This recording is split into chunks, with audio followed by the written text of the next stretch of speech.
Bismillahirrahmanirrahim. Hz. Lut əleyhissalamın həyatı. Lut peyğəmbər Qurani Kərimdə adı çəkilən və İbrahim peyğəmbərin yaxın qohumlarından olan bir peyğəmbər idi. Allah onu Sodom və Gomorra şəhərlərinə göndərdi. Bu şəhərlər maddi baxımından zəngin, amma əxlaq baxımından tamam süqut etmişdi. İnsanlar açıq günah işləyir, ailə və namus anlayışı yox idi. Lut əleyhissalam qövmünü doğru yola çağırır, onlara paklığı, ailəyə hörməti və Allahın əmrlərinə itaati xatırladırdı. Amma əksəriyyət onu dinləmirdi, hətta sözlərinə qarşı çıxır, onu təhqir edir və şəhərdən qovmaqla hədələyirdilər. Qurani Kərim buyurur, Lut öz qövmünə dedi, siz aləmlərdən heç kəsin etmədiyini edirsiniz.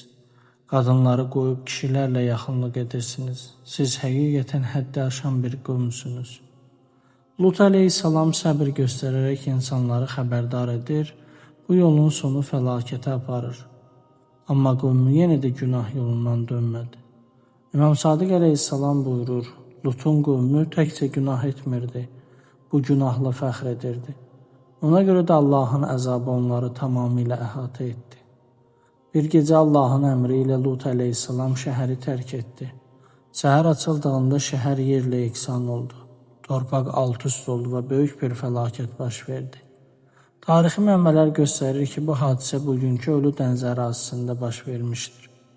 Bu əhvalat bizə öyrədir ki, cəmiyyətin əxlaqi süqutu insanları nə qədər zəngin və qüdrətli olsalar da qorxu və fəlakətə aparır. İnsanlar Allahın əmrlərinə tabi olmadıqda ən böyük təhlükə özlərindən başlayır. Qurani Kərimdə Lutun qövmü ilə bağlı xəbərdarlıq belə yekunlaşır.